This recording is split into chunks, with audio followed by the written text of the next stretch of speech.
My name is Kala, Arvind Kala. If you want to confuse yourself about the India China dispute, listen to intellectuals. An intellectual is a brilliant man who will tell you what happens in Nicaragua, but that fellow won't know if his own trousers catch fire. Let me explain to you the India China dispute in very commonsensical terms. 2 years ago, April 13, 2020, if I remember the date right, I happened to get to know of the Chinese entry by a quirky coincidence. I was driving from my village in Uttarakhand back to Delhi, and traveling in my Scorpio was a fellow whose brother-in-law happened to be a Jawan at the very spot the China had entered in Ladakh. And he had used his pocket phone to tell his family and relatives that a huge number of Chinese had come into our portion of Ladakh, and they'd come with earth-moving machines. Well, I came back to Delhi, and 2 days later there was an Australian, satellite tracker, eyes in the sky, and he said that the vast number, China had moved its army and equipment into our part of Ladakh. And subsequently, Subramaniam Swamy has openly said this, and Fareed Zakaria, one of the world's foremost intellectuals, he said that China had occupied 100 square kilometers of our land in Ladakh. And now 100 square kilometers is from Delhi to Meerut or from Bombay to Pune. That's not little land. And here we have this foreign minister, Jai Shankar, saying we will not let China alter the status quo, the borderline LAC line of control. But they've already altered it, damn it, haven't they? It's like me living in a 4-bedroom home. Some people move in, some fellow moves in and occupies 3 bedrooms, and I tell him, I'm not going to permit this, I'm not going to permit this, but the fellow he continues to live there. This is the situation, and so there is no point in. And what are we to do? China is immensely powerful. India versus China in a military conflict would be like Manmohan Singh versus a WWF wrestler. That's a huge economy. They are 5 times more powerful militarily, economically. So what are we to do? Now let's drop this for the time being, and let's go into history. India and China's border dispute was dormant, meaning nothing had happened for 58 years, from 1962 to 1920, 2 years ago. And our stand has always been, India and China's stand has always been very consistent.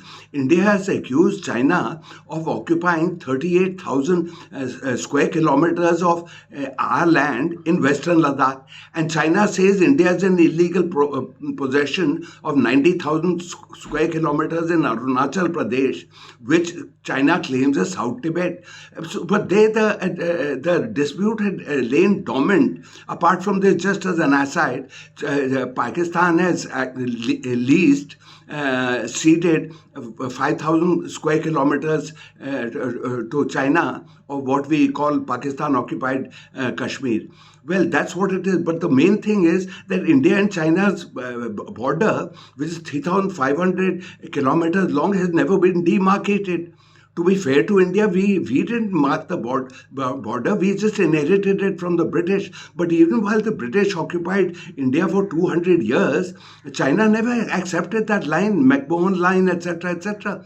So the two countries should have got together and demarcated the border first.